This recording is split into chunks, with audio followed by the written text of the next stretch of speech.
आपने नोटिस किया होगा, सुबह वॉक करने के बाद भी मन पूरी तरह शांत नहीं होता। शरीर घर लौट आता है लेकिन दिमाग अब भी भाग रहा होता है। क्यों?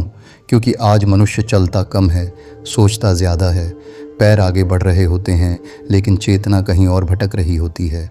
वॉक करते समय भी फ़ोन, म्यूज़िक, नोटिफिकेशंस, आने वाले कल की चिंता और धीरे धीरे चलना भी ध्यान नहीं, एक और डिस्ट्रैक्शन बन चुका है। सबसे विचित्र बात यह है, मनुष्य अब अकेले चल भी नहीं पाता। जैसे ही बाहर का शोर रुकता है, भीतर का शोर सुनाई देने लगता है। और शायद यही आधुनिक मनुष्य का सबसे बड़ा भय है, मौन। क्योंकि मौन में पहली बार मनुष्य स्वयं को सुनता है और तभी उसे महसूस होता है, मैं सिर्फ ये बॉडी नहीं हूँ, मेरे भीतर कुछ और भी चल रहा है। लेकिन हज़ारों साल पहले हिमालय के योगियों की वॉकिंग अलग थी। वे चलते समय बोलते नहीं थे, कुछ सुनते नहीं थे, किसी से बात नहीं करते थे।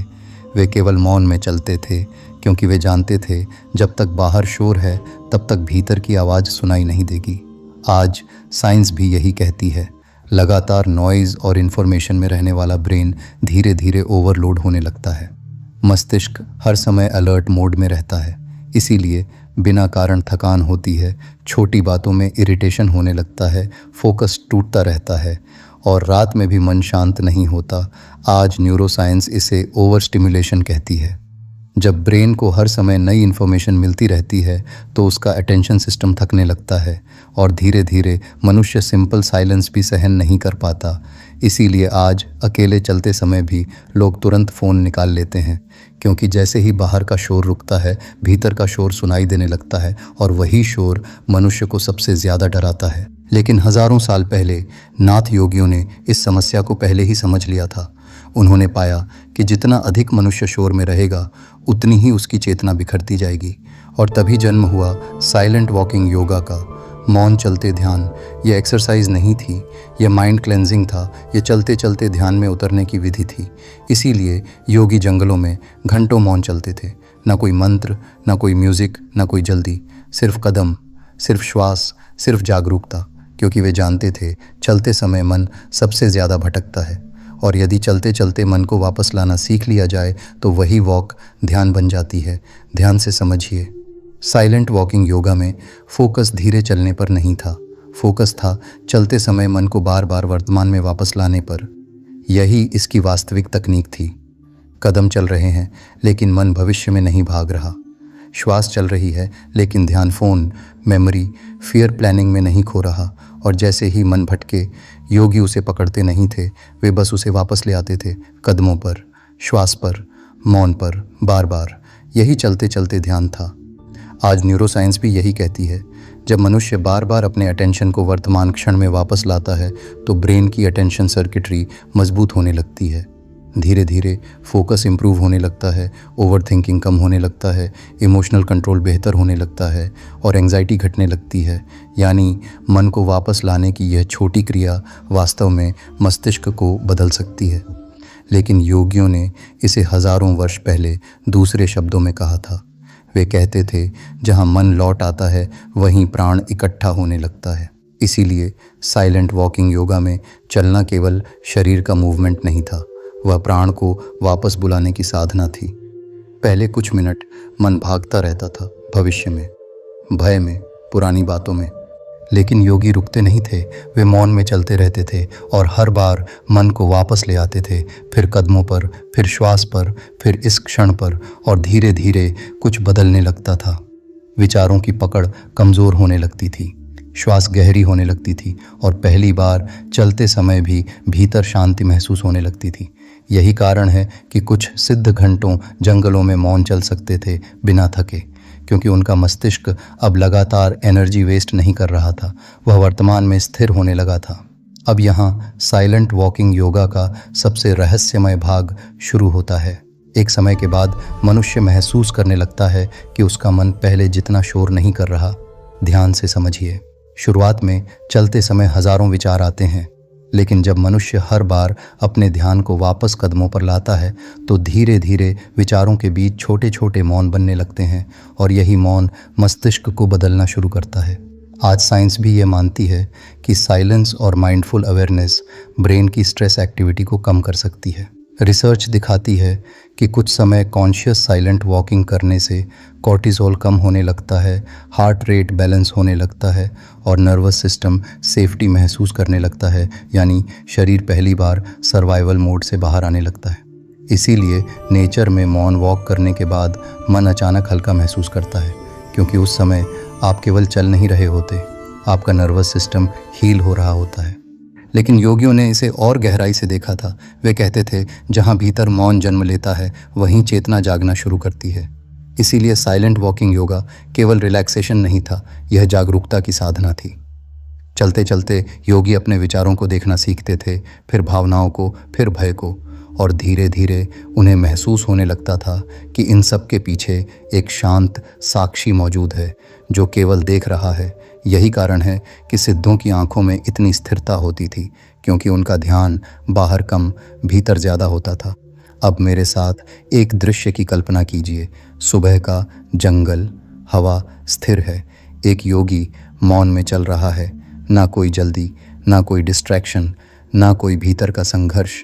वह सिर्फ कदम महसूस कर रहा है, पैर ज़मीन को छू रहा है, श्वास भीतर जा रही है, पत्तों की हल्की आवाज़। और अचानक उसे महसूस होता है कि उसका मन अब पहले जितना भारी नहीं रहा, क्योंकि पहली बार वह दुनिया से नहीं, अपने भीतर से जुड़ रहा है।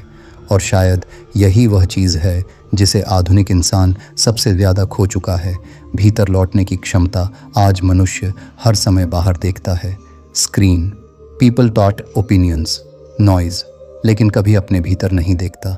इसीलिए उसका मन धीरे धीरे थकने लगता है। आज साइकोलॉजी भी यही कहती है। जब मनुष्य लगातार बाहरी स्टिमुलेशन में रहता है तो उसका ब्रेन मेंटल फटीग की अवस्था में जाने लगता है। इसीलिए छोटी बातों में फ्रस्ट्रेशन होने लगता है, पेशेंस कम होने लगता है, इमोशंस अनस्टेबल होने लगते हैं और भीतर लगातार बेचैनी बनी रहती है, क्योंकि अटेंशन लगातार बाहर खींच रही होती है। लेकिन साइलेंट वॉकिंग योगा उस अटेंशन को वापस भीतर लाना सिखाता है, एक कदम के साथ, एक श्वास के साथ, एक मौन क्षण के साथ। इसीलिए प्राचीन योगी चलते समय केवल रास्ता नहीं देखते थे, वे स्वयं को देखते थे। मन कहाँ भाग रहा है, किस बात पर इरिटेशन हो रहा है, किस मेमोरी पर इमोशन उठ रहा है।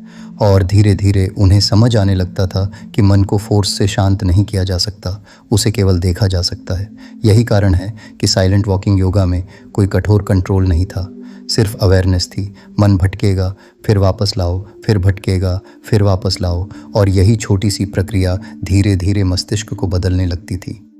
आज न्यूरोसाइंस इसे न्यूरोप्लास्टिसिटी कहती है, यानी बार बार अवेयरनेस पर लौटना ब्रेन की वायरिंग बदल सकता है। लेकिन योगियों ने इसे बहुत पहले दूसरे शब्दों में कहा था। वे कहते थे, जिस दिशा में ध्यान बार बार लौटता है उसी दिशा में चेतना मजबूत होने लगती है। अब अगले 60 सेकंड मौन में चलिए, लेकिन इस बार अपने भीतर को देखिए। मन कहाँ भाग रहा है? भविष्य में, डर में, किसी पुराने दुख में? उसे रोकिए मत, बस वापस लौट आइए, कदमों पर, श्वास पर, इस क्षण पर, फिर वापस, फिर वापस। और शायद यही वह साधना है जहाँ चलते चलते मनुष्य पहली बार अपने भीतर उतरना शुरू करता है। और फिर एक दिन साइलेंट वॉकिंग योगा करते करते मनुष्य अचानक महसूस करता है कि उसके भीतर पहले जैसी बेचैनी नहीं रही। दुनिया वही है, समस्याएं वही हैं, लेकिन प्रतिक्रिया बदलने लगी है। ध्यान से समझिए। पहले हर छोटी बात मन को हिला देती थी, कोई शब्द, कोई मेमोरी, कोई फियर।